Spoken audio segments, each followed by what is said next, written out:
Israeli Prime Minister Benjamin Netanyahu rejected a report from a global hunger monitor on Friday and called the IPC report an outright lie. He said that Israel does not have a policy of starvation, rather has a policy of preventing starvation. In a statement, Netanyahu said that since the beginning of the war, Israel has enabled 2 million tons of aid to enter the Gaza Strip. The monitor said that over 500,000 people, nearly a quarter of the Palestinians in Gaza, are experiencing famine, and that the number was due to rise by the end of September.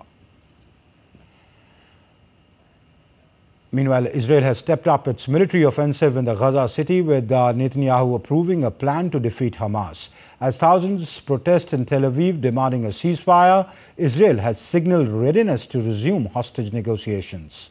More on the growing conflict and diplomatic developments in this report.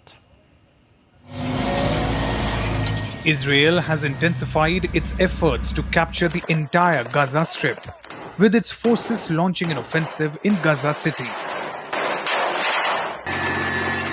Israeli Prime Minister Benjamin Netanyahu confirmed that the government has approved a comprehensive plan to seize the urban cluster and defeat Hamas. In a meeting with soldiers, Netanyahu emphasized the importance of the operation. On Wednesday, the Israeli Defense Forces mobilized 60,000 reservists, signaling the country's resolve despite international backlash. I arrived at Gaza Division to approve the plans that the Israeli army presented to me and the Minister of Defense for taking over Gaza City and defeating Hamas. I greatly appreciate the presence of the reserve soldiers and of course the regular army for this vital goal.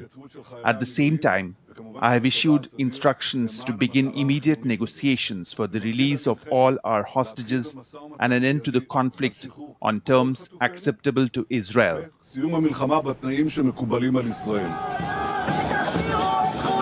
Amid mounting pressure for the release of hostages held by Hamas, thousands of Israelis took to the streets of Tel Aviv, asking Netanyahu to reach a ceasefire agreement.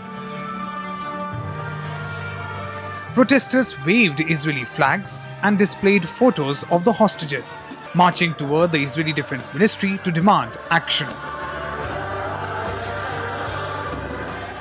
Netanyahu also announced on Thursday that Israel would resume negotiations for the release of all hostages and seek an end to the ongoing war.